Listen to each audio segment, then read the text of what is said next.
Vamos orar. Oh Deus, nós podemos ficar mais tempo, Senhor Deus, cantando as maravilhas da Tua glória, porque, Senhor Deus, para isso, Senhor Deus, fomos criados, e nós sabemos que o sermão, Senhor Deus, não é o propósito final.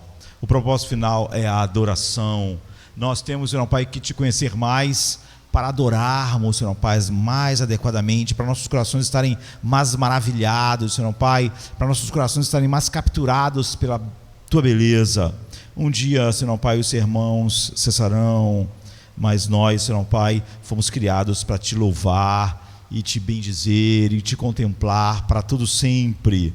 Então, Senhor Pai, que a palavra, Senhor Pai, que vamos meditar, ó Deus, que o Teu Espírito nos santifique através dela, para que nossos corações sejam mais, Senhor Pai, cheios, Senhor Deus, ó Deus, de afeições santas por Ti, que fluem em adoração, porque, Senhor Pai, todos esses deleites, prazeres, ó Deus, e satisfações, ó Deus, se transformam em adoração em tudo naquilo que o homem louva e se deleita. Ele tem que elogiar, Senhor Pai, ele tem que se deleitar, ele tem que gastar tempo com as coisas que ele ama. E nós Te amamos, Deus. Tu nos deste um novo coração para Te amar, Tu nos deste, Senhor Pai, todas as afeições, e elas, Senhor Pai, devem ser alimentadas. Elas só podem ser alimentadas pela palavra, como o amor humano deve ser alimentado, Senhor Pai, por conhecermos o outro, Senhor Pai, e gostarmos de estar com o outro. Esse amor, Senhor Pai, que abarca todas as coisas, que é o amor a Ti, deve ser suprido continuamente de conhecimento para se expressar em adoração, Senhor Pai, sem fim. Que nós possamos realmente ter adorado nesta manhã. Que nenhum de nós, Senhor Pai, possa ter aberto sua boca e emitido sons ou tocado instrumentos apenas como algo, Senhor Pai, ó Deus, que nossas capacidades físicas podem fazer. Tu falaste que aquele povo, Senhor Pai, ó Deus, através do profeta, Te louvava, Senhor Pai, com os lábios, mas o coração, a sede das afeições, deleites, prazeres, aquilo que controla a vontade, estava longe de Ti. E sentia, na verdade, deleites, prazeres em outras coisas. Que, Senhor Pai, cada um de nós não só esteja livre disso, mas crescendo diariamente através dos meios da graça, como que vamos experimentar agora em todas essas afeições, Senhor Pai, que para o coração regenerado são um deleite perpétuo. É o que nós Te pedimos, em nome de Jesus. Amém.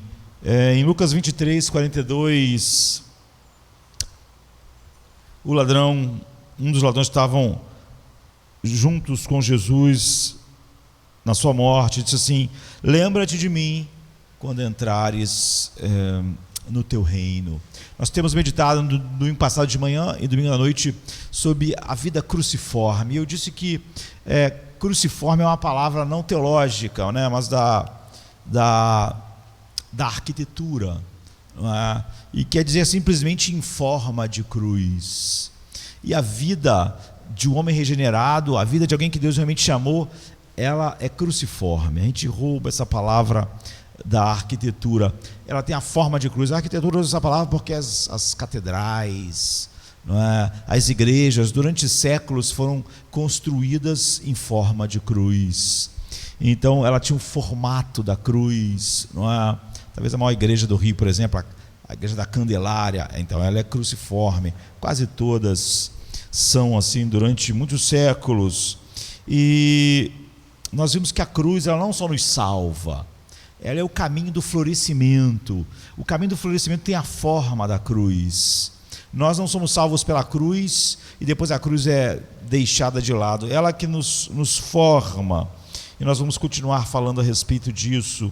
E nós queremos ver o trabalho da cruz na ambição pessoal, naquilo que a gente faz todo dia, não é? Em todas as coisas.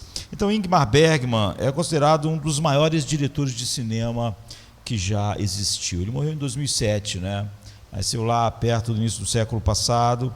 E ele foi um diretor, escritor e produtor sueco e trabalhou no cinema, teatro, televisão, e é considerado um dos mais importantes cineastas, que mais influenciou, e uma das maiores obras.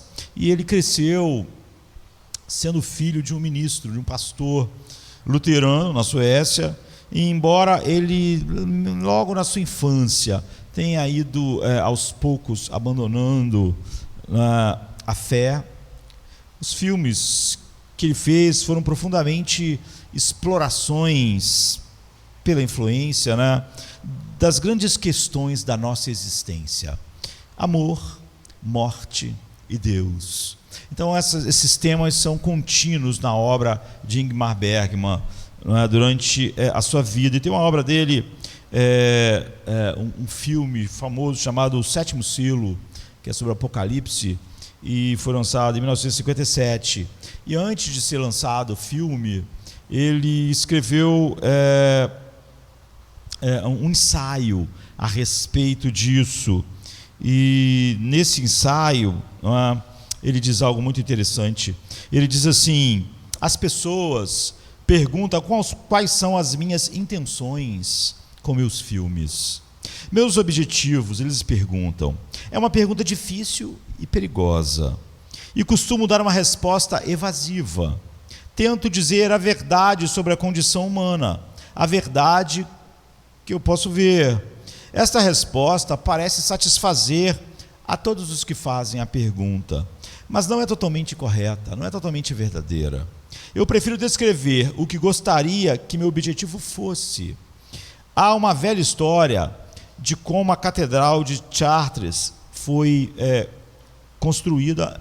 A catedral é uma das maravilhas da arquitetura gótica, até hoje ela começou a ser construída em 1145, portanto daqui a pouco faz 1000 anos, está lá na França, E depois que ela foi construída, aquela grande catedral, ela foi atingida, é o que ele vai falar aqui no ensaio dele, foi atingida por um raio. E depois, você sabe que essas catedrais não eram construídas assim em 1 ano, 2. São obras de arquitetura incrível e arte, e leva muito tempo. Depois que ela estava pronta, um raio caiu nela, ela pegou fogo. E ela foi reconstruída em 1194. Começou a reconstrução. Então ele está falando sobre isso, ele está falando sobre essa catedral. Então ele diz...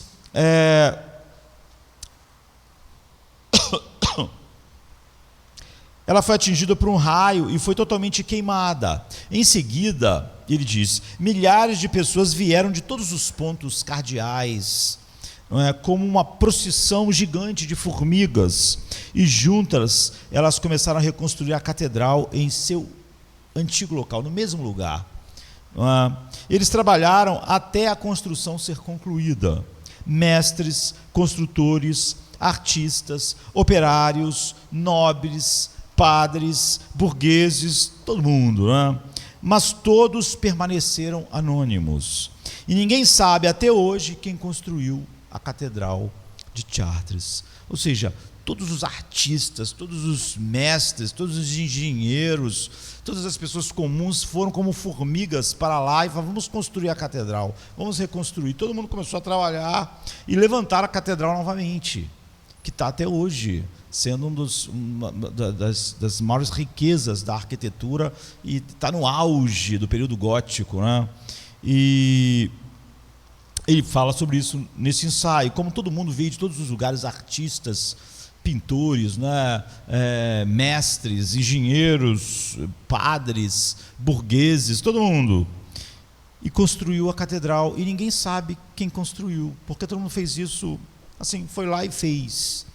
Então você não pode dizer como várias obras dessas que existem, que falam, foi um engenheiro tal, quem projetou foi quem tal, a pessoa tal, você não tem como dizer. E ele diz, independente de minhas próprias crenças e minhas próprias dúvidas, que não são importantes nesse contexto, a minha opinião é que a arte perdeu seu impulso criativo no momento em que foi separada da adoração a Deus. Cortou um cordão umbilical e agora vive sua própria vida estéril, a arte, gerando-se e degenerando-se. Antigamente, o artista permanecia desconhecido, e seu trabalho era apenas para a glória de Deus. Ele viveu e morreu sem ser mais ou menos importantes que os outros artistas ou artesãos. Então, valores eternos, imortalidade e obra-prima eram termos não aplicáveis em seu caso. Depois é que aplicaram a eles, mas não era aplicável na hora, na vida deles. A capacidade de criar foi um presente, é um dom. Em tal mundo floresceu a segurança invulnerável e a humildade natural. Assim, se me perguntassem qual eu gostaria que fosse o propósito geral dos meus filmes, eu responderia que quero ser um dos artistas da Catedral de Chartres na Grande Planície, ou na vida. Eu quero fazer a cabeça de um dragão, um anjo, um demônio, enfim, aquilo que as pessoas faziam, né, nas catedrais góticas, por exemplo, que é o caso aqui. Ou talvez um santo de pedra, não importa qual. É a sensação de satisfação que conta. Independentemente de acreditar ou não, ser cristão ou não, eu faria a minha parte na construção coletiva da catedral se eu vivesse naqueles dias. Ou seja, o que importa é como essas capacidades são um dom de Deus. O que importa não é o nosso nome. O importante é você fazer lá a pintura na parede, o outro levantou uma parede aqui, o outro pintou um anjo ali. Enfim, a catedral foi construída de novo para aquela multidão de pessoas, ninguém sabe, ele diz, é isso que eu queria para a minha obra. Então, como a gente pode fazer um trabalho hoje para a glória de Deus?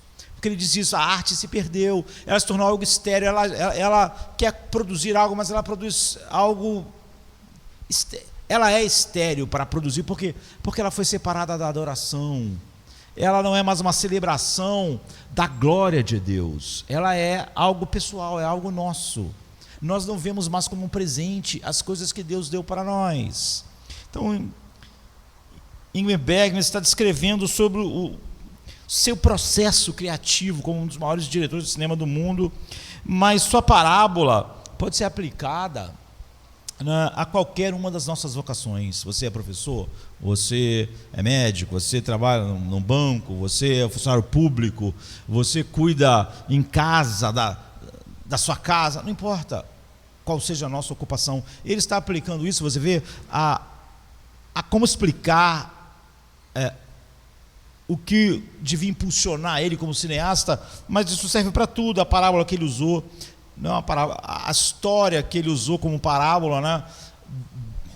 Uma história verdadeira da construção, da reconstrução da catedral. Então, o nosso trabalho não deve ser sobre nos distinguir em nossos campos ou sermos lembrados. Hoje as pessoas vão lá olhar a catedral, elas ficam maravilhadas. O estilo gótico, ela tem uma altura imensa, né?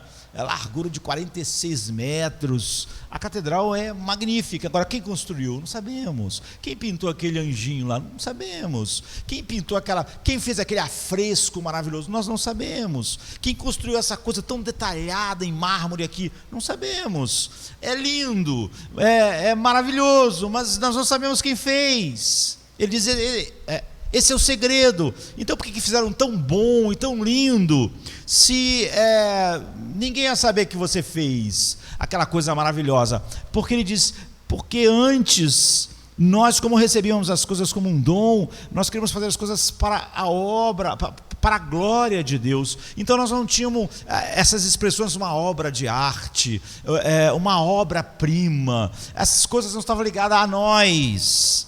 Então pense em todos aqueles artesãos que sem nome, de habilidades variáveis, grandes artistas, grandes engenheiros, grandes pintores, grandes tudo, trabalhando por meses, não é? Por anos a fio, em algum canto obscuro daquela catedral. Há coisas grandiosas na Catedral de Chartres, mas há coisas comuns, o piso, o rodapé, o cara que fez aquele afresco incrível, mas há o cara que só colocou lá a pedra no lugar certo. Então há pessoas que trabalharam naqueles cantos obscuros que não são vistos, igual a outra parte. Então pense em alguém trabalhando por anos em algum canto obscuro daquela velha, agora, né, velha, quase 1000 anos, catedral incrível, e em alguma fenda lá no alto, né? Essas catedrais têm o pé direito altíssimo, né? Então as pessoas lá no andame, lá em cima, pintando um trocinho que as pessoas nem vão ver direito. Olho humano nenhum às vezes vai ver o cantinho que o cara pintou, o desenho que ele fez lá no alto da nave, em algum nicho que ninguém mais vai ver, mas não tem menos valor. Então, no entanto, o trabalho foi feito com uma meticulosa precisão, de tal maneira que a catedral virou uma obra de arte, não para o reconhecimento pessoal, mas todo mundo trabalhou em completo anonimato. Ninguém colocou sua assinatura, para a satisfação de um trabalho bem executado, usando as habilidades que Deus deu para, não como algo pessoal, mas para a glória de Deus que deu essas habilidades. É sobre isso que Ingmar Bergman está explicando, quando as pessoas perguntam o que ele queria com os seus filmes, não é? Da mesma forma, nós também, qualquer trabalho que colocamos as mãos para fazer, e é tão importante isso, não é? A ideia da vida cruciforme, tomando todas as coisas, que é a verdadeira vida que Deus dá no início do ano, não é? Nós somos artesãos com dons e habilidades diferentes, chamados para trabalhar em cantos diferentes, alguns obscuros. O cara que fez lá uma coisa lá que ninguém vê hoje na catedral, e o que fez o afresco. Nós somos chamados como artesãos e com dons e habilidades. Você pode pensar assim, por que o cara estava botando lá as pedrinhas lá, enquanto um pintava um afresco? Certamente o outro era um grande artista para pintar o afresco. O outro sabia pintar, mas ele sabia rejuntar as pedras que levantaram as paredes da catedral. Ou ele fez lá em cima, a metros e metros, ele fez uma figurazinha lá do lado de fora, né? As catedrais góticas têm muito isso, que ninguém vê, porque você tem que subir lá para ver, mas ele fez. Então, alguns obscuros, outros não, contribuindo com nossa arte na construção coletiva de uma grande catedral. Não é? Por exemplo, a Capela Sistina, não é? Famosa pela sua arquitetura, que é inspirada no templo de Salomão. Tem um monte de artistas importantes que pintaram alguma coisa na Capela Sistina, mas o mais importante de todos é um dos maiores artistas de todos os tempos, né? Ele mudou a história, Michelangelo, né? E o nome dele é mais pomposo, né? Michelangelo de Ludovico Buonarroti Simone. E ele pintou a Capela Sistina, os afrescos do teto, que são uma das coisas mais admiradas. E ele é considerado um dos maiores criadores da arte da história, Michelangelo, não o Tartaruga Ninja, não é? Apesar de que é só fera ali, Michelangelo, Rafael, né, Donatello, nem sabe quem é melhor, mas Michelangelo é o melhor, não Tartaruga, mas o artista. Todos eles são grandes. E ele ficou anos pintando aqueles detalhes na Capela Sistina, e você não vê direito, porque tem coisa que você vê, porque é grande, mas ele pintou cada detalhe, ficou anos, ele até ficou doente pro resto da vida, porque ele ficou anos deitado em andaime no teto, olhando para o teto e pintando o teto. E uma pessoa perguntou assim, por que você está gastando anos, você ficou pintando aquele canto lá, não dá nem para ver direito daqui. Você não consegue nem ver, era um anjo aquilo, é um anjo que eu estava pintando ali. Você nem consegue ver direito, por que você ficou tanto tempo ali? Ele falou assim, Deus está vendo. Deus está vendo. Então não se trata de ser reconhecido. Não é a satisfação que vem de desempenhar nosso pequeno papel. Eu não sei que parte da catedral, é o que Ingmar Bergman está dizendo, eu não sei que parte da catedral cada um fez. Não importa, a catedral está lá. Ela é imensa, ela é maravilhosa. Sem comparação, a satisfação que vem de desempenhar nosso pequeno papel, sem comparação, como o nosso mestre atribuiu a cada um de nós. Pedro, ele atribuiu algo a Pedro, mas atribuiu algo diferente a Paulo. Pedro diz assim, Paulo, ele fala coisas difíceis de compreender. Em vez de Pedro pensa, por que Paulo fala as coisas mais difíceis? Porque ele é mais profundo do que eu. Porque na catedral, não é, que Deus está fazendo, ele deu algo para Pedro fazer. E, como eu disse, usando as palavras de Ingmar Bergman, alguém pintou um afresco maravilhoso, alguém colocou o rejunte. Não importa, a catedral só está lá, só é maravilhosa, porque cada um, anonimamente, né, ninguém sabe quem fez, foi lá e fez. Nós devemos aprender a dizer em nosso trabalho, mestre, eu estou aqui para cumprir as suas ordens. Cada talento que eu recebi vem de ti, e é para a sua glória. A gente viu em Ingmar dizer isso. O problema é que antes as pessoas viam os seus talentos como um dom, como um presente de Deus. Então Deus devia ser glorificado, e não eu ter produzido uma obra-prima. Não era sobre mim. Então cada talento que eu recebi vem de ti, e deve de alguma maneira mostrar algo sobre ti. Portanto, eu entrego os resultados dos meus trabalhos e esforços à sua providência. Deus tem uma providência para os meus trabalhos. Assim que começou a pregar o evangelho, Tiago morreu. Você pensa, puxa vida, Tiago foi 3 anos com Jesus, era um dos mais próximos, tudo que Jesus ia fazer chamava Tiago. Agora, se nas primeiras pregações mataram ele, foi um desperdício. Claro que não foi. É isso, eu fiz, Tiago fez o que Deus chamou ele para fazer naquela grande catedral que Deus está erguendo. Não importa se Tiago ficou pouco tempo, não é? Então, nos 2 sermões da semana passada, estabeleceram que a sabedoria de Deus para o florescimento humano, a cruz não só nos salva, é nela que está o florescimento, que está a alegria indizível, que está o deleite, que está sermos moldados, que está a boa vida. O problema hoje é que os cristãos são tão miseráveis quanto as pessoas lá fora, né, da nossa cultura, é que eles falam sobre a cruz como um meio só de salvá-los, mas não como um meio de dar forma à sua vida, uma forma cruciforme. Então, Deus, o florescimento humano, ele é paradoxal.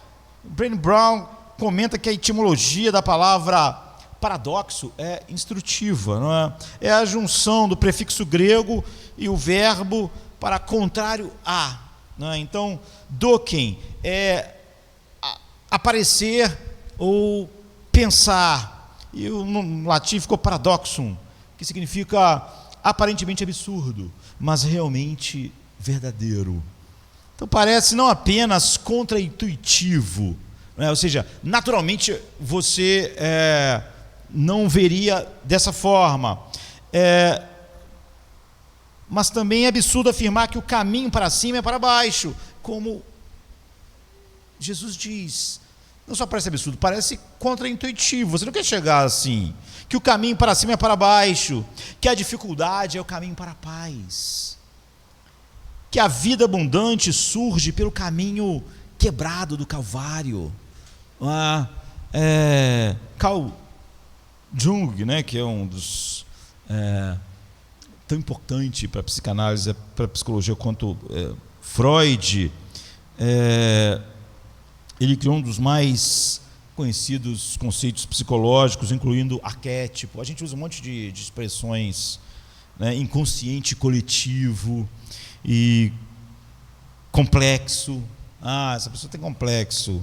E sincronicidade, são expressões que foram criadas por ele. Ele afirma assim: onde você tropeça e cai, aí você encontra ouro puro, numa obra chamada Caindo para cima, de Richard Dawkins. Ele vai falar a respeito disso. Mas não é suficiente você notar que há paradoxos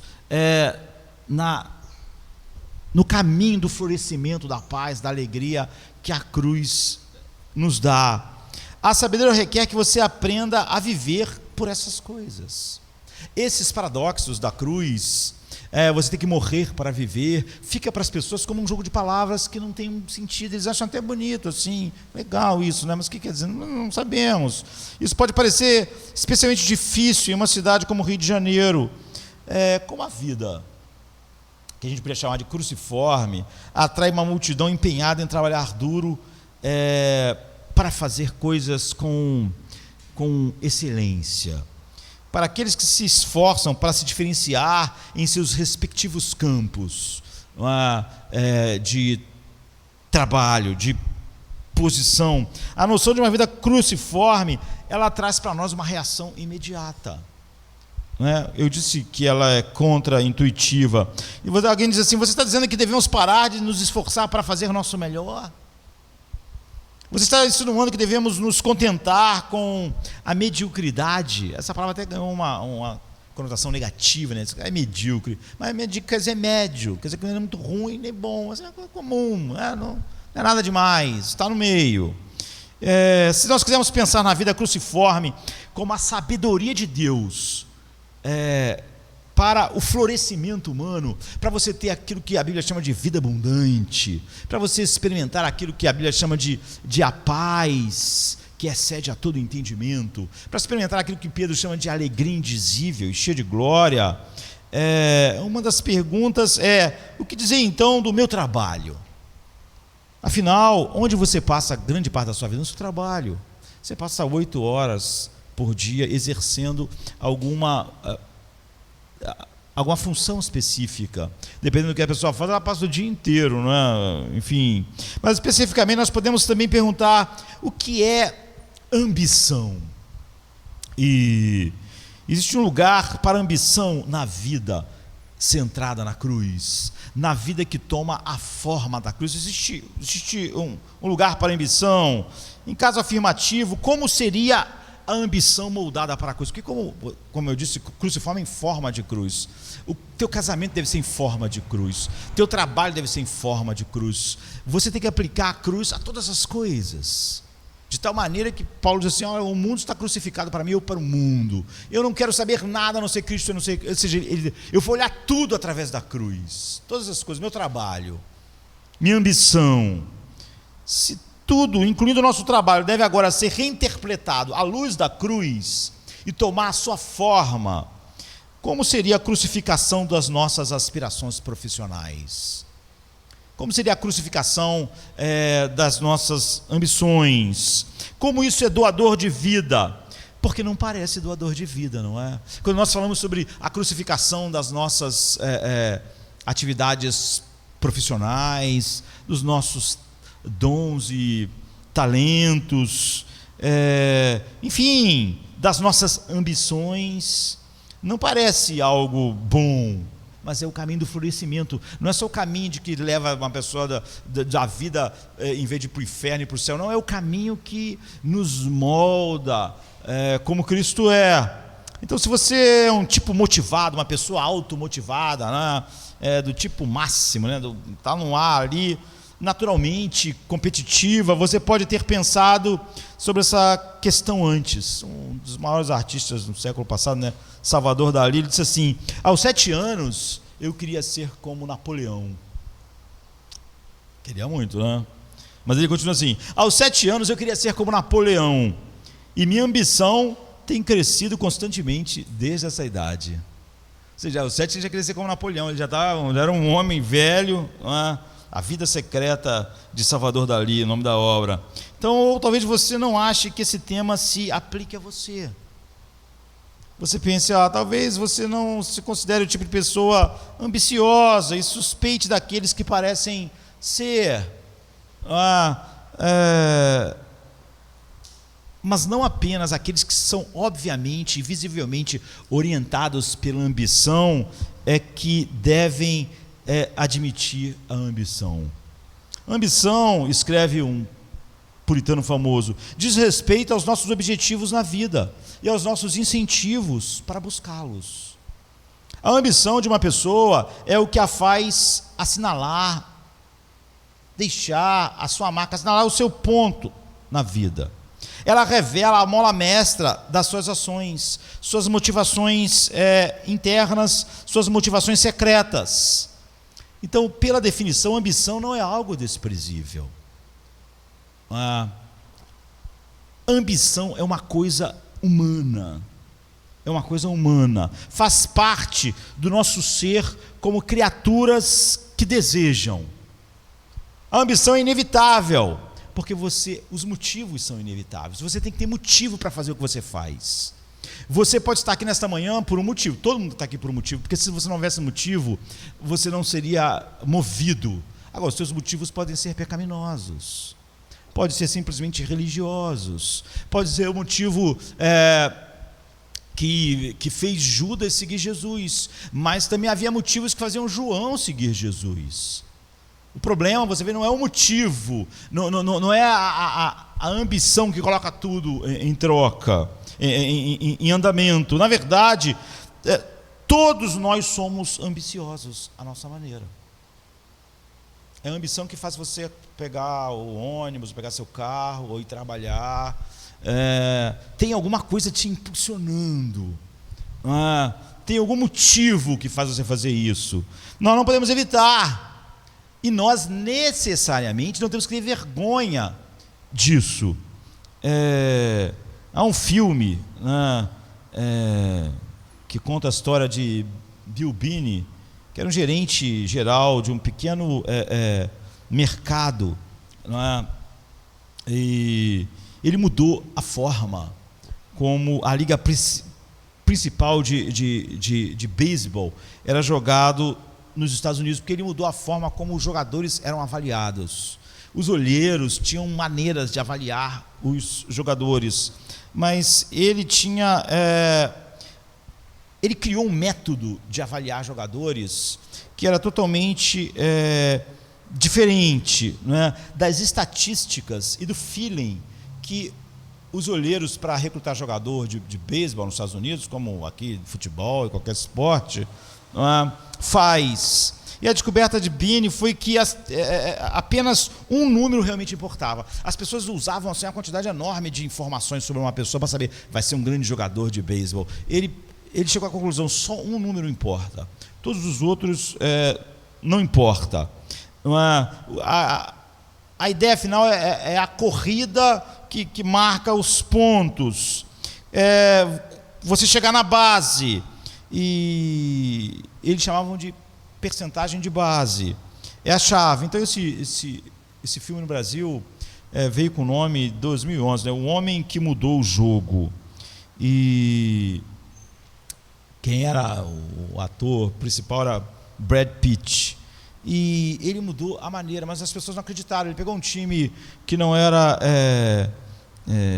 importante, não tinha dinheiro para montar um grande time para ganhar a Liga Americana, e ele convenceu as pessoas a usar o método dele, mas ele não era alguém importante assim. Então as pessoas achavam, não, as pessoas sempre fizeram de um jeito, e você vem com uma maneira totalmente diferente. Ele diz, não, se a gente usar esse método que eu criei para escolher jogador, a gente vai escolher um monte de jogador que ninguém conhece, que são pessoas que ninguém escolheria, e aí vai ser barato, a gente vai conseguir montar um time para ganhar o campeonato.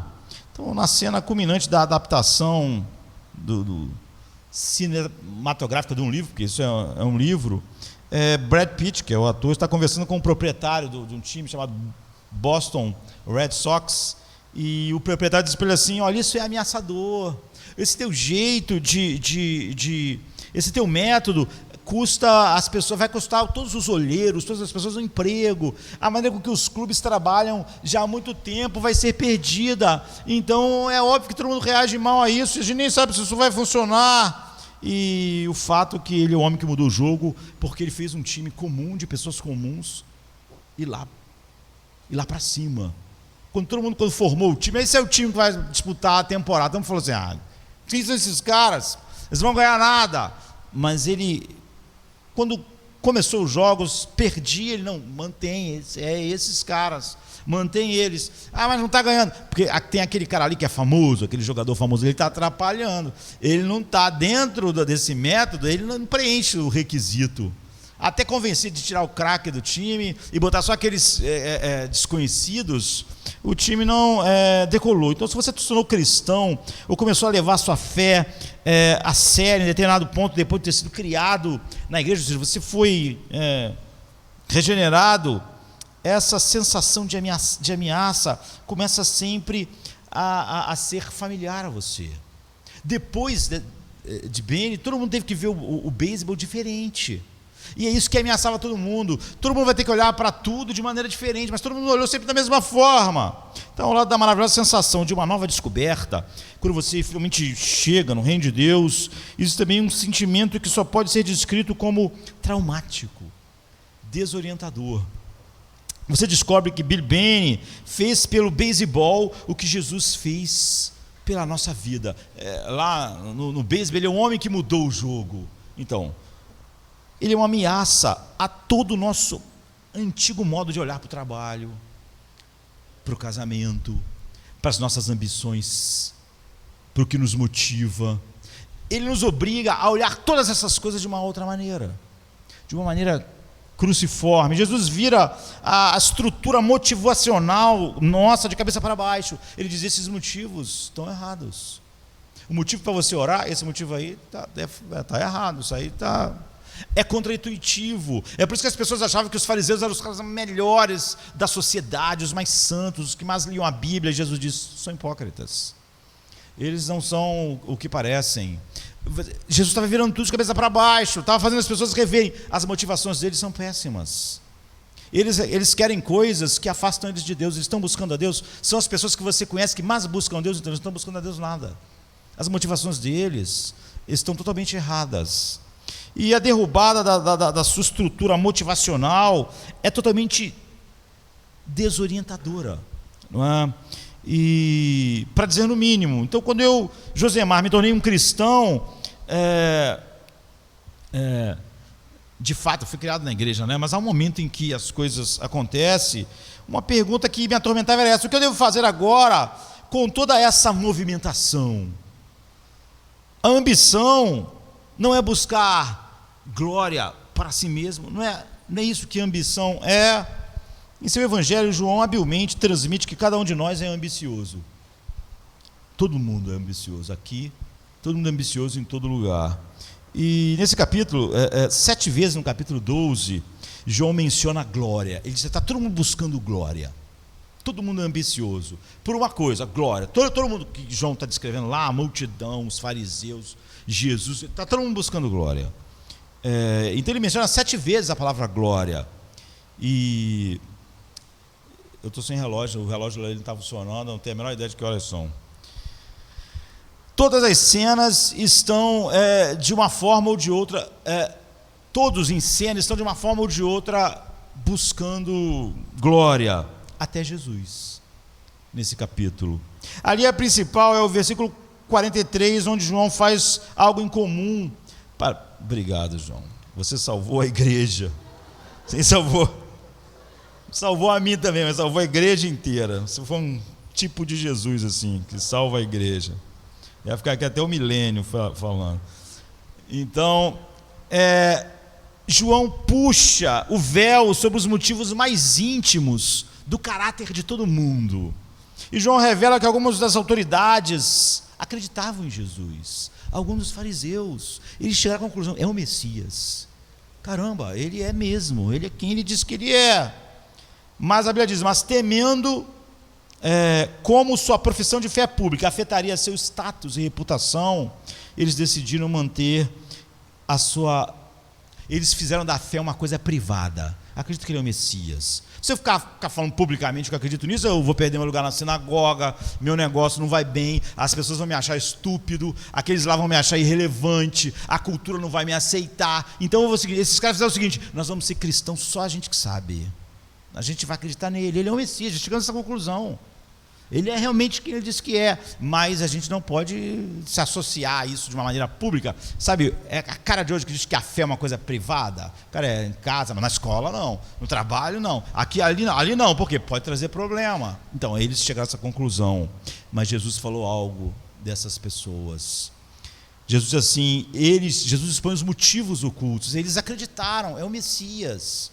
Jesus diz: eles amaram a glória que vem dos homens mais do que a glória que vem de Deus. Nesse texto vai dizer, Jesus vai dizer: eu busco a glória que vem do meu Pai. Jesus está buscando glória, ele ambiciona algo. Todo mundo no texto ambiciona. Você vê, esses creram nele, mas pensaram: não podemos publicamente, isso vai acabar com a nossa carreira, vai acabar com a nossa vida, vai acabar com a nossa reputação. eles amaram mais isso do que o que vem de Deus. Uns amaram mais determinadas coisas que nem creram que ele era. Então esse versículo é um diagnóstico tão profundo da motivação humana, que está espalhado em toda a Bíblia. Outra tradução da King James diz assim: porque amaram o louvor dos homens mais do que o louvor que vem de Deus. Então essa é a questão fundamental da motivação humana. A glória de quem você está procurando? O louvor de quem? É o que Ingmar Bergman estava dizendo: o cara que pintou lá as coisas, fizeram aquela catedral imensa, foi tudo anônimo. Ninguém sabe quem foi. Que glória! Ele diz: antes, as pessoas, como recebiam tudo como um dom de Deus, elas queriam fazer coisas para a glória de Deus. É sobre isso que Jesus está falando aqui. Porque, não se engane, nós estamos vivendo para a glória. Todo mundo vive para a glória. Todo mundo está buscando glória. Nós não podemos evitar. A questão é: que glória nós estamos buscando? A glória de quem nós estamos buscando? Por que essas pessoas não podiam se identificar com Jesus, mesmo crendo nele? Porque elas queriam o louvor e a glória vindo de um lugar mais do que a glória que vem de Deus. Então a ambição, nós não podemos nos livrar dela. Você não vai nunca se livrar da ambição. É uma ambição que vai fazer você se levantar amanhã para trabalhar. Agora, qual é o motivo? Porque é a ambição que põe as coisas em movimento. A questão não é você ambicioso. Nessa cena em João, todo mundo ambiciona alguma coisa. Jesus ambiciona a glória que vem do Pai. A pergunta é: o que a sua vida mostra em que as suas ambições estão? A questão toda é essa. Então, a ambição é algo que foi corrompido. Frequentemente, um dos pecados mais esquecidos naquela lista famosa dos 7 pecados capitais é a assídia, que muitas vezes é traduzida, sempre é traduzida aqui, por preguiça, não é? Mas num contexto antigo, em que foi colocado lá como um dos pecados capitais, assídia não significava preguiça como nós imaginamos, como a gente vê. Transmite uma ideia de apatia, uma ideia de torpor espiritual, uma falta de preocupação. Assídia, que é esse pecado que foi colocado na lista lá, famosa, o torpor, essa condição espiritual de que você, para trabalhar, você levanta, você vai, para Deus você, estou com uma dor aqui e não posso. Não, mas tem um trabalho aí para ganhar 3 mil reais, eu posso. A assídia é isso, é esse torpor em relação às coisas de Deus. Filho, escola, não quero ir, vai ter que ir. Culto, não quero ir, não precisa, vou ficar em casa. Assídia é isso, é torpor para as coisas de Deus. Para as coisas de Deus, você se arrasta. Se tiver tudo se encaixar, você vai. Se não se encaixar, não vai. Se tudo se encaixar, você ora. Se não se encaixar, você não ora. Mas você não faz isso com o trabalho. Você não fala: se tudo der certo amanhã, eu vou trabalhar. Não, amanhã eu tenho que trabalhar. Porque tem uma ambição te levando. Você tem que ganhar dinheiro, você ganhar salário, você ganhar. Então você tem, nas coisas de Deus, você tem assídia. Você tem um torpor, uma falta de fome de Deus. Você, de repente, está já pensando no almoço. Você não tem assídia em relação ao almoço. Mas o pregação, tá. Você tem assídia. Então, para os antigos, essa falta de impulso espiritual era mortal. Por isso que foi colocado entre os pecados capitais. Não é que todo pecado não mata, mas eles fizeram essa lista desses pecados porque todos os outros pecados de alguma maneira estão ligados. E vai dizer: há vários pecados porque a pessoa, para as coisas de Deus, difícil, que dor. Então, esse pecado, a assídia, gera um monte de outros pecados. É por isso que eles ficaram na lista. Porque com eles você explica todos os outros. Então, esse impulso espiritual é fundamental para você viver a vida para a glória de Deus. Às vezes Jesus mostrou a firme determinação em seu rosto de ir para Jerusalém. Você, em vez de ele mostrar um torpor, Jerusalém, ele foi, porque era Deus. Então, a serpente no jardim do Éden, antes da queda de Adão e Eva no paraíso, jogou com a dignidade nobre, natural da aspiração humana, da ambição. Vocês serão como Deus, Gênesis 3,15. Isso mostra que a ambição, no sentido certo, fazia parte da natureza humana antes do homem cair. Ou seja, aspirar o que é bom, aspirar o que é glorioso, é a parte integrante do que significa ser um humano plenamente vivo. Adão teria ambições de trabalhar, de inventar, de desenvolver, teria, todas elas centradas em Deus, como a boa parábola, né, de Ingmar Bergman sobre construir a catedral. Então, aspirar o que é bom e glorioso é parte integrante do que significa ser um ser humano plenamente vivo. No entanto, a nossa ambição foi corrompida. O que é ambição corrompida? Em um dos seus ensaios, C.S. Lewis captura essa distinção com clareza. Ele diz assim: ambição não é errado para um ator querer representar seu papel tão bem quanto ele pode ser representado. Mas o desejo de ter seu nome em letras maiores que os outros atores é pecado, é ruim.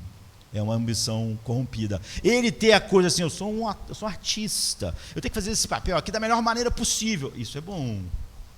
Isso é como a ambição foi feita para funcionar em nós. Agora, querer, não, eu tenho que ser o principal, meu nome tem que estar maior no cartaz, meu nome tem que estar em cima. Isso é pecado. Ele está dizendo: o que chamamos de ambição geralmente significa o desejo de ser mais visível ou ter mais sucesso que outra pessoa, e não o desejo de fazer algo com o máximo da capacidade que Deus te deu, como as pessoas na catedral fizeram. Quem fez? Ninguém sabe, não é? Elas tinham uma ambição: vou fazer isso, segundo Ingmar Bergman, ele mesmo colocou, apesar dele não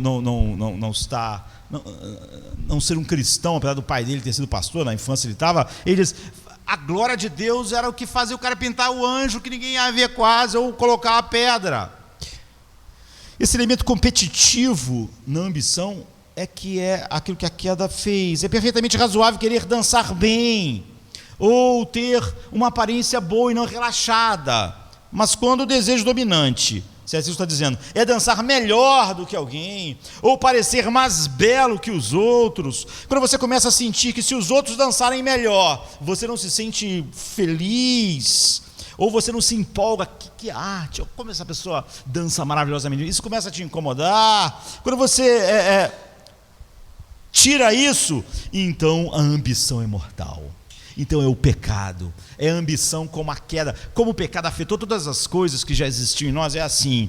Então Paulo coloca isso dessa forma: nada façais por ambição egoísta. Ele não fala nada façais por uma ambição, ou seja, por algo que te coloca em movimento. Alguma coisa tem que te colocar em movimento, alguma coisa colocou Jesus em movimento nesse mundo. Mas Paulo fala: não faça nada por uma ambição que é centrada em você. Filipenses 2:3. A declaração é tão desafiadora quanto contundente, é que quase tudo que a gente faz é alimentado pelo desejo de nós nos promovermos, sermos reconhecidos. Quando a ambição fica atrelada a qualquer comparação a outra pessoa, C.S. Lewis diz: nossa ambição é pecado, ela se corrompeu, é diabólica. Então, na primavera de 1814, Timothy Doughty, que foi um presidente da Universidade de Yale, ele faz um discurso para os formandos de Yale, mas o discurso dele nos parece com os discursos de formatura normal. Ele intitulou, depois ele até ele também pregou um sermão a respeito disso, sobre o amor pela distinção. Ele começou reconhecendo que a distinção tem um apelo para todos nós.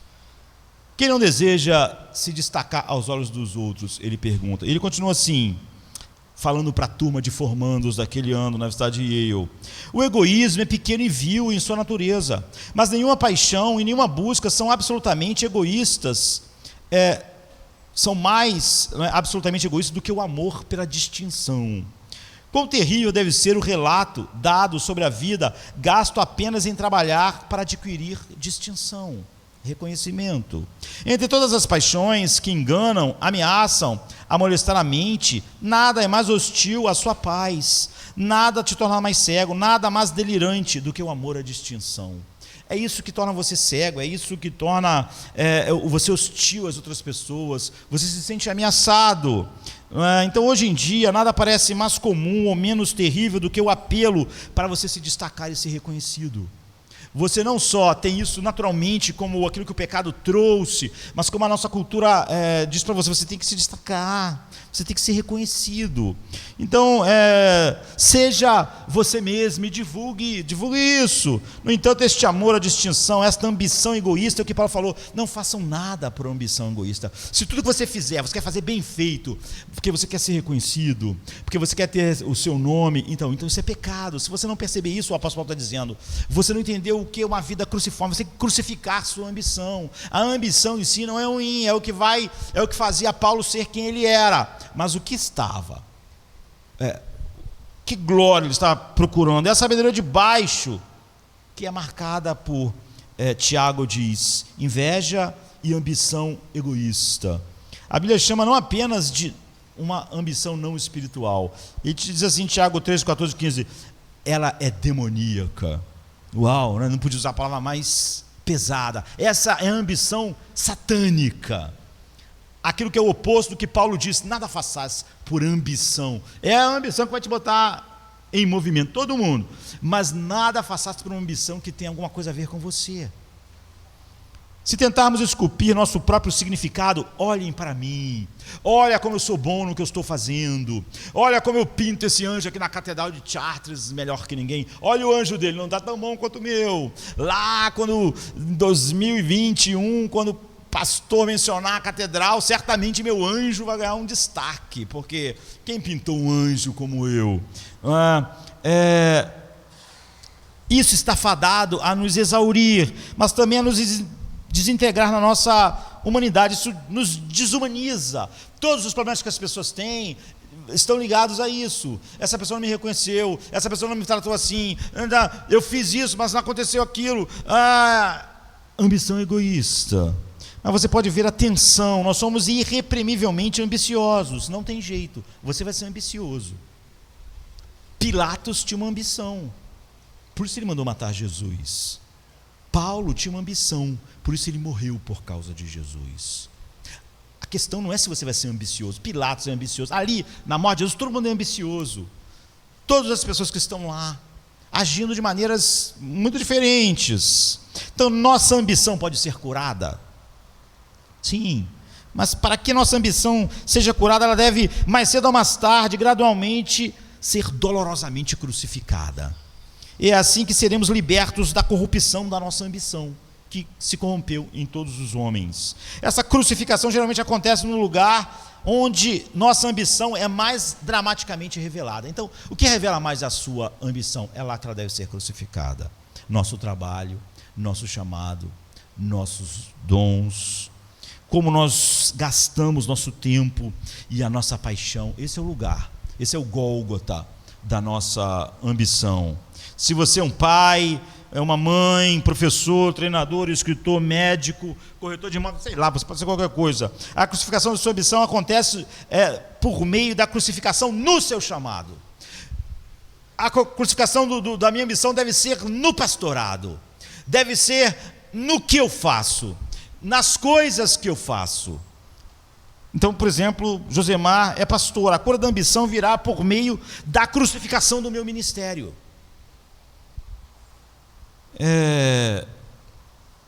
Certa vez eu estava lendo um artigo a respeito disso e falava sobre a entrega das nossas ambições ao serviço de Cristo. Grande parte do que move as pessoas naquilo que eles dizem ser ministério ou estão fazendo para Cristo não são com ambições crucificadas, ou seja, não estão dentro daquilo que Paulo falou assim, nada façasse por ambição egoísta. É por isso que as pessoas ficam satisfeitas com o ministério, ficam satisfeitas com o resultado do ministério, ficam satisfeitas no que o seu ministério deu, porque ele tinha uma ambição egoísta, era centrada nele. Se as coisas não estão acontecendo como ele imaginou, então ele está decepcionado, ele está chateado, ele está desanimado, porque a ambição dele era simplesmente pecaminosa. Como pastor, você, por exemplo, pastor já tiver a sensação de não importa o que eu tento, parece que nada muda. Nada muda. Eu preguei, sei lá, milhares de sermões, mas nada mudou. Nós queremos fazer a diferença, nós queremos mudar as coisas.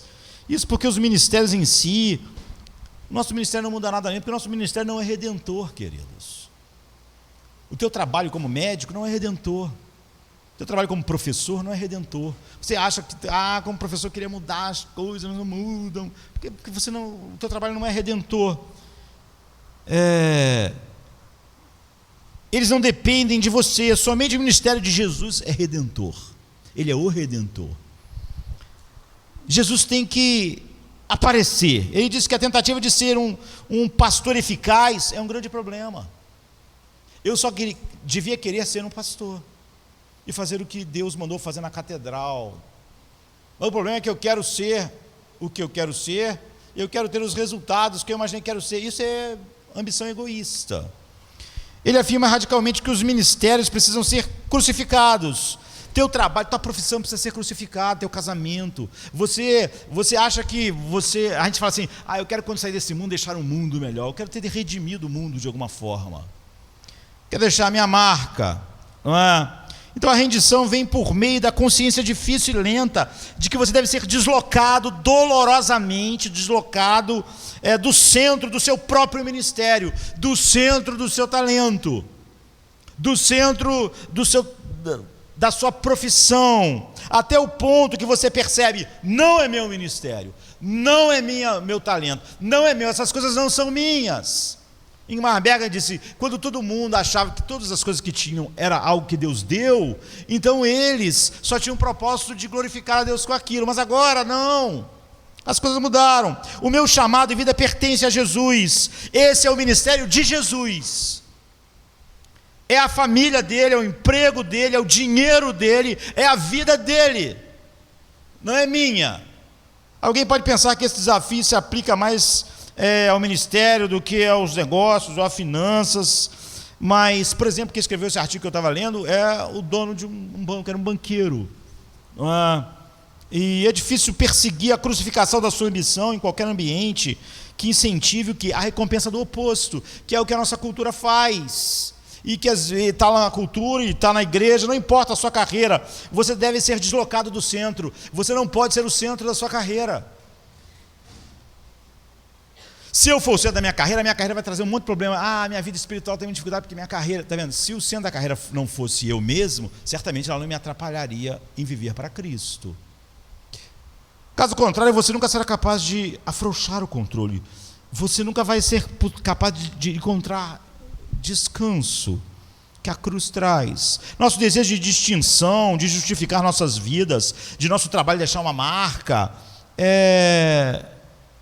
de ser um trabalho das nossas próprias mãos, é muito forte, e esse deslocamento significa uma morte, a morte do meu ministério, e ele é comparado a esse processo de crucificação, e você pode ser o professor, um CEO de uma grande empresa, o que a Bíblia chama de você render suas ambições ao serviço de Cristo, em algum lugar, ao longo do caminho, você para de subir uma escada em que você estava subindo e você começa a subir a colina do Calvário, é isso. Então a crucificação é uma palavra difícil, não é uma boa notícia para a sua vida profissional, parece, porque como foi para Jesus, apesar disso, continua sendo o caminho para uma nova vida, para uma liberdade, para uma alegria que nenhuma realização, nenhum ganho, nenhum trabalho pode te dar. E por que todo mundo lá fora não está nunca satisfeito, está triste, deprimido, cheio de problemas? Porque ele tem ambições, elas estão sendo frustradas, uma após outras, é assim. O contentamento nunca virá por meio de conquistas, essa é uma ilusão que precisa ser crucificado. Você não vai ficar contente por meio de algo que você faça, por uma conquista. A crucificação é uma metáfora apropriada porque no mundo antigo a crucificação não era apenas devastadoramente dolorosa, era lenta. Mas ela não era só lenta, ela era pública. Isso era parte da tortura. Você não morria rapidamente e você não conseguia controlar o tempo, vou morrer em 10 minutos. Não, era humilhante, porque todos podiam ver você morrendo e o que estava acontecendo, você estava nu, despido, exposto, e foi te negada a dignidade de uma morte rápida. Pessoas que foram crucificadas, elas morriam por asfixia. Os ferimentos, apesar de graves, eles não te matavam, mas você tem que se manter na posição que o pulmão pudesse realmente funcionar, mas você, por causa da dor, você acabava não ficando na posição, você morria asfixiado, porque você não podia se manter sentindo as dores naquilo que pode manter você na condição de respirar por muito tempo. Então levava horas, porque você continua tentando, a tentativa de sobreviver que é inata. Então não importa a nossa vocação, nós devemos ser tirados do centro dela. Não importa se eu sou médico, pastor, banqueiro, qualquer coisa. Devemos acrescentar a isso o aviso de que quanto mais talentoso e dotados nós formos, mais competentes, mais dolorosa vai ser a crucificação. Encontrar sua identidade em Cristo significa aprender a olhar para fora de você, para Jesus dizer quem você é, para Jesus definir para você quem você é. Encontrar sua identidade em Cristo significa aprender a olhar para fora de você para isso. A sua identidade não é mais o que você faz. E se a minha identidade não vem do meu pastorado, se o que acontecer com ele não vai me afetar. Se Paulo tinha que ficar 3, 4 anos na cadeia sem pregar, sem estar fazendo algo que mudasse a sociedade, isso não afetava ele, porque o ministério dele não era sobre ele. Se torna o que Jesus fez por você e como ele te vê. Então uma coisa é concordar teoricamente com isso que eu estou falando aqui, abstratamente, mas minha vida não ser sobre mim é algo que só o Evangelho pode fazer por alguém. Outra é essa verdade criar raízes no solo do seu coração. É difícil. Essa verdade que eu estou falando para você hoje, provavelmente em alguns não vai criar raiz nenhuma. Por quê? Jesus disse assim em Marcos 4:7, que parte da semente, essa verdade, caiu em terrenos espinhosos. E esses espinhos sufocam. São outras ambições. Ele diz assim: e outros são os que recebem a semente entre os espinhos. Eles ouvem a palavra, mas os cuidados desse mundo e os enganos das riquezas e as ambições das outras coisas, entrando, sufocam a palavra e ela fica infrutífera. O cara ouviu sobre aquelas coisas de Deus, eu não está no centro, mas ele tem um monte de ambições. Jesus chama esses espinhos de ambição, é só uma metáfora. Não fique pensando muito tempo em espinho. Ele está falando sobre essas coisas que você ambiciona, que faz a palavra de Deus não estar no centro e a sua ambição não ser Deus. Então isso sufoca os sermões, não importa quantos você ouça. Então, com todo o conhecimento bíblico, esse conhecimento deve ser vivido para ser aprendido. Mas quando finalmente vislumbramos que nosso valor está em Cristo, que nossa identidade está em Cristo, então você não liga lá que está pintando uma parte da catedral, a fresco, aquilo não faz diferença, e no final, todos são anônimos. Não em nosso trabalho, a gente não precisa mais nos preocupar de sermos lembrados. Quem construiu a Catedral de Chartres? Ninguém sabe, não importa. A catedral é vista, ela é maravilhosa. É glorioso que um ladrão, como eu li no início, tenha dito para Jesus assim: lembra-te de mim quando entrares no teu reino. Essa é uma oração para todos nós, que também roubamos. Os pecados daquele ladrão roubou a glória de Deus. As suas ambições estavam indo para o lado contrário. Todos nós somos iguais ao ladrão nesse mundo. Mas ainda é mais glorioso que muito depois de todos os que conhecem você terem partido, muito depois de ninguém ter ouvido o seu nome, ninguém saber quem você se teu ministério é relevante, como eu disse, nosso ministério não é redentor, nós não somos redentores. Muito tempo depois que a estrela lá na calçada da fama de Hollywood tiver sido, ninguém sabe de quem é aquilo lá, e já atiraram, viraram pó, depois que as montanhas tiverem caído no mar, haverá quem prometeu nunca esquecer seu nome. Isaías 49:15 diz assim: pode uma mulher esquecer o seu filho que está a amamentar, para que não tenha compaixão do seu filho no ventre? Pode. Mesmo assim, podem esquecer, mas eu não me esquecerei de você. Você vê, não importa. Jesus está dizendo àquelas pessoas: vocês buscam ser reconhecido, o nome de vocês ser conhecido e lembrado pelos homens. Vocês não podem crer no Evangelho. Mas vê como é ridículo fazer tudo para que homens que também vão ser esquecidos lembrarem de nós. Você vê como esse ladrão fez o pedido: lembra-te de mim. Se Deus dizendo: eu nunca me esquecerei. Se Deus lembra de mim, se Deus sabe o meu nome, é tudo que eu preciso, é daí que vem a minha identidade. Eu sou tão eterno quanto é eterno quem não esquece o meu nome. E é por isso que esse ladrão falou: lembra-te de mim quando entrares no teu reino. Se tu lembrar de mim, nada mais importa. Todo mundo aqui acha que eu sou bandido, todo mundo aqui acha que eu mereço a morte. Eu mereço mesmo. Eu fui horrível, minha vida toda horrível. Mas se tu lembrares de mim, mudou tudo, mudou a eternidade. Porque tu vai lembrar de mim daqui a 1 milhão de anos. Tu vai me lembrar de mim no teu reino. Essas pessoas, pode parecer importante, todas elas acham que eu sou um lixo, mas não importa. Lembra-te disso. Se tu lembrar de mim, estará tudo bem. Talvez esse ladrão seja mais sábio do que a maioria dos cristãos.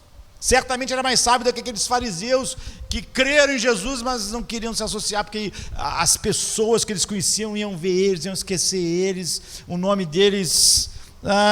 Então é fácil imaginar que nós podemos obter esse benefício sem realmente ter que passar pela crucificação, mas não. Ou é natural esperar que a crucificação de nossa ambição possa ser rápida, mas não é.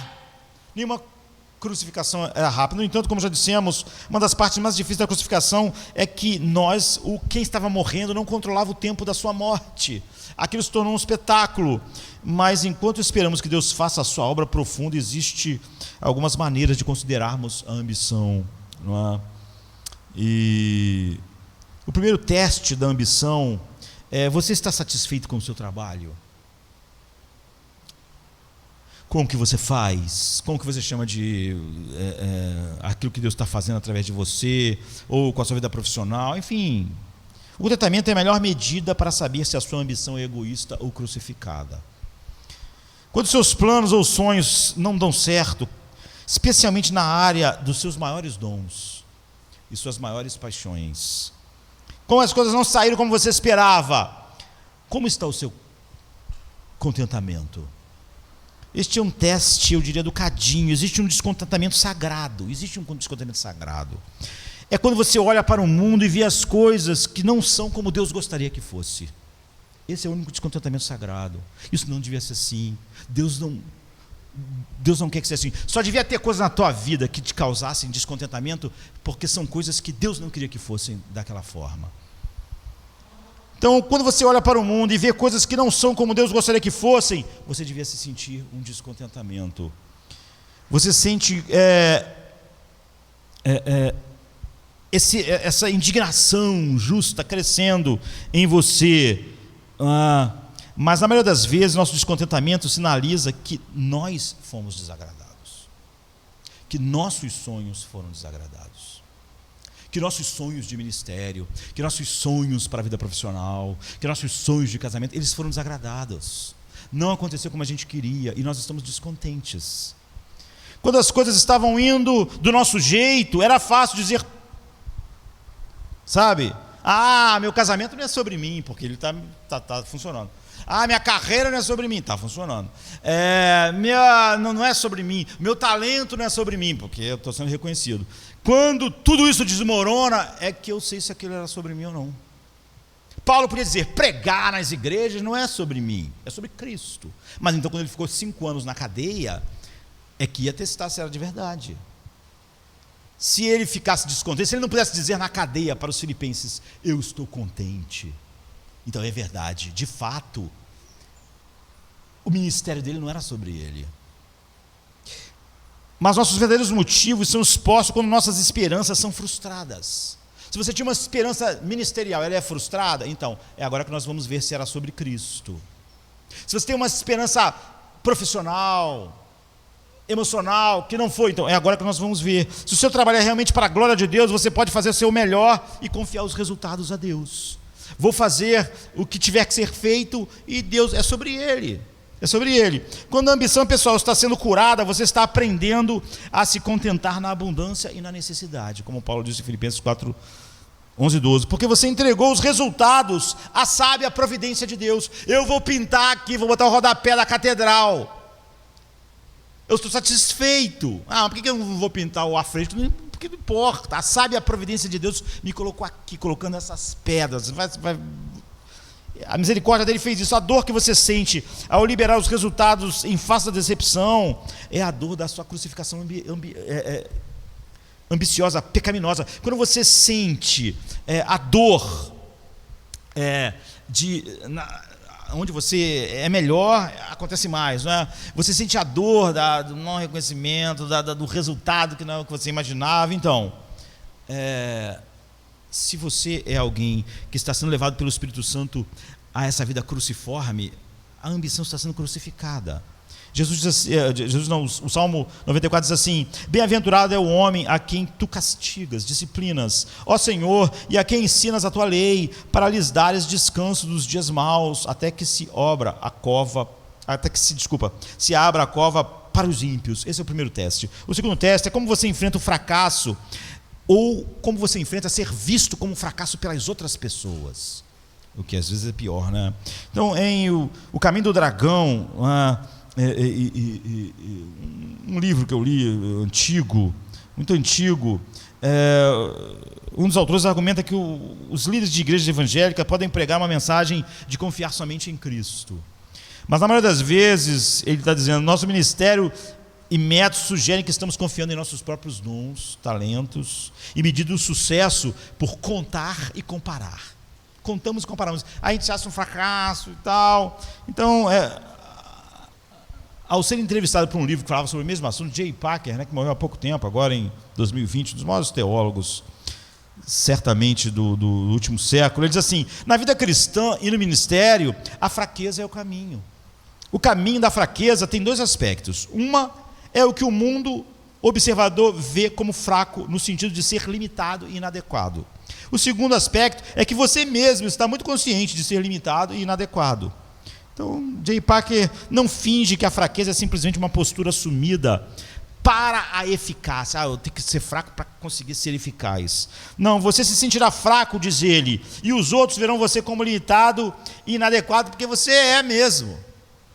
Um sinal de sua ambição ser curado é que você não teme mais experimentar o sentimento, ou o sentimento de que você é fraco e inadequado, ou essa reputação de que você é fraco e inadequado.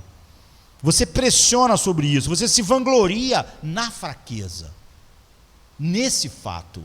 Paulo diz assim em 2 Coríntios 11:30, em vez de sentir como um fracassado, não é? Ou em vez de esconder isso, a fraqueza, ou ver como um problema, eu vou superar isso, Paulo diz: se convém eu me gloriar, vou me gloriar no que diz respeito às minhas fraquezas. Aquelas coisas que aquela visão de que o cara é inadequado, não é capaz, não é? É sobre isso que ele está falando.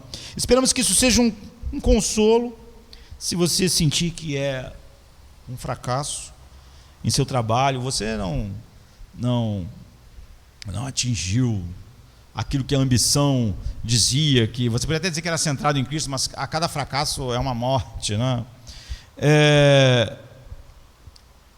Ou você não atingiu suas próprias expectativas. Graças a Deus, Ele crucifica a nossa confiança no que podemos fazer, a gente cantar, como está em Êxodo 15:2, o Senhor é a minha força e o meu cântico, e Ele se tornou a minha salvação. Você vê, é isso, é doloroso, mas como houve para Jesus, há para nós uma nova vida, não é? Jesus agora eternamente é o Filho de Deus, Filho do homem, tudo isso através desse caminho cruciforme. Só há isso para nós, não é se a gente falou que creu em alguma coisa, é se a cruz realmente faz isso em nossas vidas, dolorosamente, continuamente. O terceiro teste, você comemora as realizações e sucessos dos seus colegas, especialmente aqueles na tua área. Você é pintor, então você celebra e se alegra quando vê um pintor na tua área, ali junto contigo, não é? C.S. Lewis diz que aqui que nossa ambição dá errado. Ele diz assim: não é o desejo de dançar bem que é o problema. O desejo pecaminoso é o desejo de dançar melhor que o outro, não é? Ou o desejo de ser visto pelas outras pessoas como o melhor dançarino. Então você acha que o sucesso de outra pessoa te diminui de alguma forma? principalmente se é na sua área, principalmente se está próximo a você ou no mesmo ambiente. Quando sua ambição está sendo curada, você não inveja ou se ressente dos outros, que são melhores do que você no que você faz de melhor. Ou seja, aquele cara é melhor no que eu sou melhor. Você se compara apenas para aumentar sua apreciação a respeito por eles. Ou seja, você está dizendo o seguinte: você se compara, caramba, eu faço isso, aquele cara faz também, cara, como ele faz melhor. É para aumentar a apreciação. Você pode ser o segundo, o terceiro ou quarto e ficar satisfeito, como os trabalhadores lá de Bergman na catedral, não é? Você pode até mesmo não ser visto e ficar satisfeito ao olhar para a catedral, porque não importa o que o organograma diga, você sabe para quem você está trabalhando. Eu não estou trabalhando para mim, eu quero fazer a catedral, eu quero participar do que disso aqui, eu não estou fazendo uma coisa para botar o meu nome, não é? Então o filme The Natural, baseado num romance de Bernardo Malamud, de 52, é a história de um prodígio do beisebol chamado Roy Hobbs, representado por Robert Redford, e é uma história que é contada agora, mas lá do início do século XX, não é? E ele, quando era pequeno, na fazenda, não tinha nenhuma chance de ser grande naquilo que ele mais amava, que era o beisebol, e caiu um raio até as terras do pai dele, e daquela árvore ele fez um taco ali, meio tosco, em que ele treinava, e ele escreveu Wonder Boy, e desenhou um raio nisso. E o negócio dele era ser o melhor de todos os jogadores, de todos, ser o Pelé do beisebol. E ele realmente era bom. Ele conseguiu, em 1923, uma indicação para jogar no Chicago Cubs. E durante a viagem acontece um problema e acaba que ele conhece uma mulher, apesar de ele ter deixado uma amiguinha, uma menina que cresceu com ele e disse que ia voltar para casar com ela, né, tal, aquela coisa, mas ele conheceu uma mulher, ela se engravidou, deu errado lá e a carreira dele não foi, mas 16 anos depois, em 1939, ele tem uma segunda chance, não é, para jogar a Liga Nacional no New York Knicks, mas só que todo mundo acha ele meio velho, pô, os caras começar a carreira com essa idade, e os treinadores, é como se você quisesse com 23, 24 anos virar jogador de futebol. Mas esse cara com 24 anos ele não é ainda porque ele não é bom. Então ninguém queria dar muita chance a ele, mas ele acabam dando e ele realmente se mostra incrível, né? E o filme retrata isso. Então Hobbs é esse grande jogador, mas quando tudo começa a dar certo de novo ali, acontecem novos problemas. Lá antes dele sair da cidadezinha dele, ele está conversando com aquela menina que ele disse que ia casar, né, voltar, e ela pergunta a ele, por que você quer ser tão bom? Por que você quer ser assim, esse jogador de beisebol, assim, desse jeito? E ele diz assim: quando eu andar na rua, as pessoas olharão para mim e dirão, lá vai Roy Hobbs, o melhor jogador que já existiu. E a Harriet pergunta a ele, isso é tudo? É tudo que você quer? É isso? A tua vida toda está dependendo disso mesmo? Você quer andar na rua e as pessoas dizem, lá vai Hobbs, o maior jogador que já existiu. E aí, acabou? E aí, o que vai ser? E ele não tem uma resposta, né, para isso. Acontecem esses contratempos na vida dele e, apesar de várias cenas icônicas aí para os cinéfilos, né, e também de quem gosta do livro, no livro, uma das diálogos mais importantes, essa menina falando para ele assim: nós temos duas vidas, Roy, a vida com a qual nós aprendemos e a vida que nós vivemos depois disso, e o sofrimento é o que nos leva à felicidade. Então a carreira de Roy Hobbs, ela acaba tendo que ser crucificada por algo maior, melhor, e a ambição dele foi interrompida de ser aquele que está passando ali é Roy Hobbs, o maior jogador, mas ele foi uma pessoa extremamente feliz, porque o que lhe trouxe felicidade é que ele descobriu que existia algo além de isso é tudo. Aquela pergunta dela, é isso que você quer? Você vai colocar toda a sua vida para você passar na rua e as pessoas falarem isso? Então, Roy Hobbs queria ser o melhor que já existiu no beisebol, e ele recebeu um talento incrível mesmo. No entanto, ele foi apenas perdendo o sonho, e no final ele encontrou a felicidade.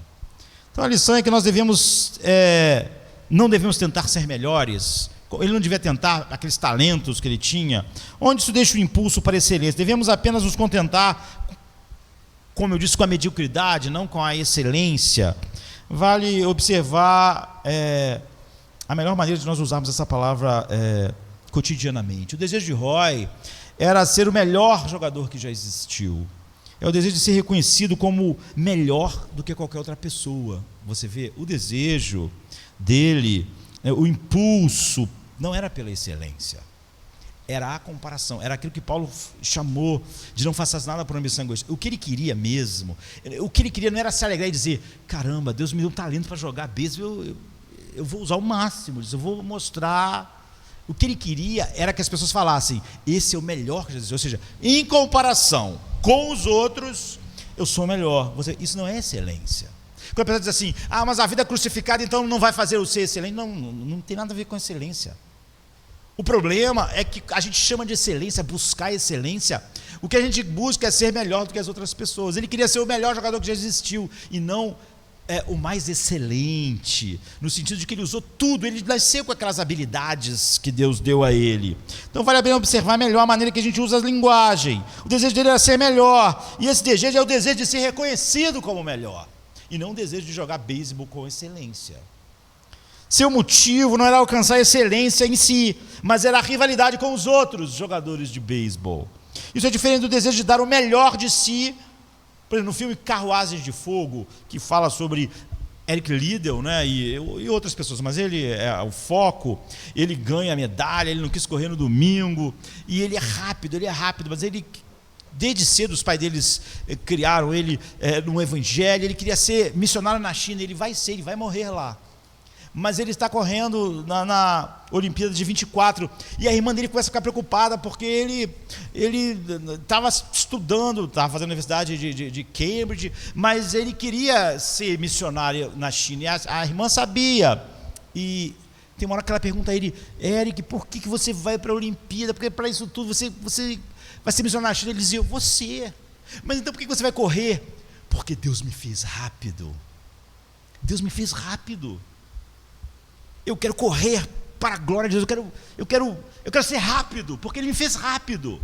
Você vê, essa era a razão. O impulso para fazer um trabalho excelente é uma manifestação do nosso papel como portadores da imagem de Deus. Se o homem não pecasse, ele ainda ia querer, mais ainda do que hoje, fazer tudo com excelência. Os anjos fazem tudo com excelência, mas C.S. Lewis diz assim, se Deus mandasse 2 anjos para a terra, um para governar o mundo e um para varrer a rua, os 2 fariam com a mesma alegria o que Deus mandou. Porque o que faz, o outro ia varrer com excelência, o outro ia governar com excelência. O que faz a diferença é o pecado. Um anjo não ia se sentir menor. Deus mandou. Faz parte da catedral essa coisa aqui, então vamos fazer. É porque não é isso que a gente ora, seja feita a tua vontade, assim na terra como no céu, como os anjos fazem no céu, nunca é com assídia, né? Deus mandou na terra fazer aquela coisa, aquele pessoal pecador, eles fazem tudo errado, a gente está ajudando, a gente foi colocado para ajudar os que hão de herdar a salvação, mas vamos combinar, eu fico irritado quando eu estou lá, porque eu vejo eles pecando, a vontade que eu tenho é de jogar tudo para o alto, eu não quero ajudar essas pessoas, não merecem. Eles estão fazendo. Então, uma obra de Tolkien, eu já mencionei ela aqui algumas vezes, né? Onde tem sobre história de fadas, juntaram duas obras menores, eles fizeram uma só, né? Sobre história de fadas, mas tem um conto alegórico chamado A Folha de Nigel, né? A Árvore e a Folha, mas é a respeito disso. Fala sobre um sentido em que o próprio é apropriado como nosso Criador, a gente reconhecer que devemos fazer algo excelente. Deus, quando fez tudo perfeitamente, isso é bom. Dorothy Sayers, que é uma escritora americana, uma das mais famosas, né? Morreu em 57, ela diz, olha, o orgulho, no entanto, de eu fiz isso, não é apropriado. Não somos Deus, não criamos ex nihilo, não criamos do nada. Quando você faz algo com o que Deus te deu. Só Deus criou tudo do nada. Ele pode dizer, eu fiz isso. Tudo que existe, eu fiz. Tudo que vive, eu dou a vida. Tudo que existe, eu fiz. Você não pode. Porque você fez um barco, você fez com a madeira. Você fez com o cérebro que Deus está fazendo funcionar. Você fez isso com o ferro que Ele colocou. Você teve que usar tudo que Deus deu, desde a vida, o cérebro, as coisas. Você não pode nunca dizer, durante 6 dias, e é verdade, eu fiz isso, porque você não fez.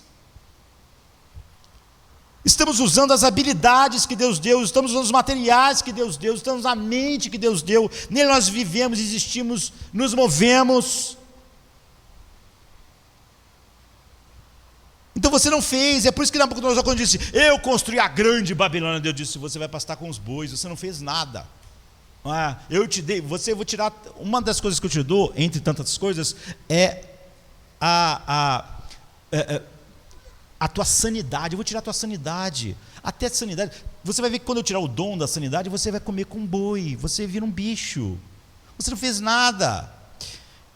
Então, Paulo diz assim, 1 Coríntios 4:7, o que você tem que você não tenha recebido? Como é que você pode usar alguma coisa que Deus te deu como se fosse realmente sua? Eu fiz isso, eu fiz essa obra, eu fiz a catedral, eu pintei aquele quadro, eu canto assim, eu pinto assim, eu escrevo assim, eu prego assim, eu dirijo um banco assim, eu dirijo uma empresa assim. Como você pode dizer isso? O que você tem que você não recebeu? Você está usando as coisas que Deus fez, todas elas. Quando vemos nossos dons sob esse prisma, nós podemos reconhecer que o que há de bom em nosso trabalho é ter gratidão por ter participado daquilo. O que há de bom no trabalho de quem construiu a Catedral de Chartres é, olha a catedral, foi uma graça eu ter podido participar disso. Deus me deu o dom para pintar, eu vim aqui, eu pude participar, a catedral está aí, não era sobre mim. Nós podemos nos alegrar com um excelente trabalho, sem vê-lo como meio de glorificar a nós mesmos, criar uma identidade. Ou quando eles não acontecem, ser a nossa morte. Por quê? Porque glorifica a Deus. Fazer coisas belas. Deus não fez um sol feio, o céu feio, o mar feio. Deus não fez só assim, a comida tem que alimentar. Não, Ele fez gostoso. Ele fez bom. É por isso que essas pessoas que acham que tudo tem que ser feio, o louvor tem que ser feio. Outro dia eu estava dizendo isso. Alguém disse para mim assim, por que esse vídeo aí tem tanta cor? Porque Deus criou as cores, né?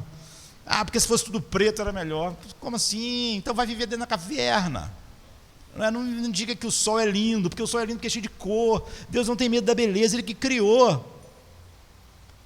Eu podia cantar uma música horrível, com um acorde só, podia. Mas Deus criou a música. O problema é quando eu pego a música, que é algo que Deus deu, e minha mente que compreende, meu ouvido e tudo, e eu acho que é sobre mim. Mas eu devia fazer algo excelente, não sobre mim, não sobre o meu nome, não sobre a minha identidade. Então, quando nós abrimos esse sermão, e João me deu o relógio, eu agradeci, mas agora acho que me atrapalhou. Abrimos esse sermão com a história de Bergman sobre os artesãos anônimos trabalhando na catedral, que eles nunca veriam concluído. Além disso, cada um trabalhou anonimamente, mas você sabe, a catedral leva 50 anos para ficar pronta. Além de todo mundo ter trabalhado anonimamente até o fim, ninguém quase viu o fim, viu ela pronta. Os caras pintaram durante 10, ninguém morreram, né? Então, seu trabalho não era para ser reconhecido ou lembrado, o trabalho em si se tornou um ato de adoração. Nosso trabalho no banco, no hospital, em casa, com os filhos, só se transforma em adoração se não é sobre você. No culto, se é sobre você, não se engane, não é adoração. Não é para a glória de Deus, não é. Se alguma coisa é sobre mim, não é adoração. Então é possível olhar para o nosso trabalho e dizer, é bom, sem ser arrogante? Sim. A verdadeira humildade é a capacidade de a gente se deleitar com nossos dons, sem vincular ele a nós, ao nosso ego, à nossa identidade. C.S. Lewis destaca isso nas cartas de um demônio experiente para um demônio. Ele diz assim, Deus deseja que uma pessoa seja capaz de projetar a melhor catedral do mundo. Ele devia estar com aquela história também na mente. E saber que é a melhor, e se alegar com o fato, sem ser mais ou menos, ou de outra forma contente por ter participado ou tê-la feito. do que ficaria se tivesse sido feita por outro. Ou seja, se eu faço uma música e eu fico mais contente porque foi eu que fiz, e se aquela música, ou uma melhor, foi feita por outro, eu fiquei menos contente, então é óbvio que isso é pecado. Porque minha alegria não era sobre que música linda, que excelente, que o dom que Deus dá para fazer as coisas, era sobre mim. Então, se outro fez, eu não consigo me alegrar igual. Eu me alegro com o meu rabisco. Aí o cara pinta a Mona Lisa e eu penso, mas essa mulher tem uma expressão muito boa. Então, eu me alegro porque eu fiz. Eu devia pensar, caramba, Da Vinci é milhões de vezes, graças a Deus, que maravilha. Imagina se o mundo sem Da Vinci, as pessoas iam ficar só com o meu rabisco. O mundo ia ser mais feio, o mundo ia ser mais feio, ia ser mais sem graça.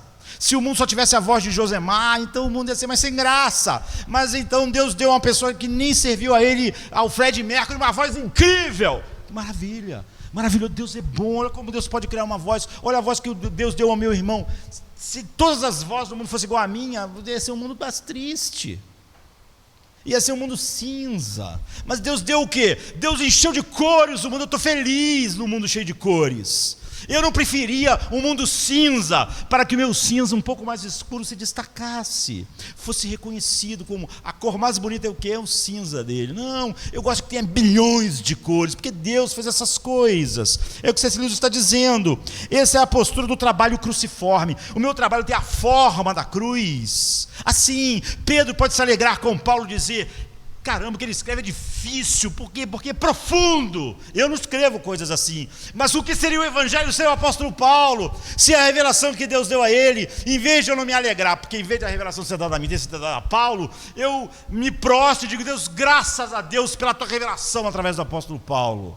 Porque nós te conhecemos mais, nós conhecemos mais a sua beleza. E como era sobre Deus, não era sobre Pedro, isso não era um problema.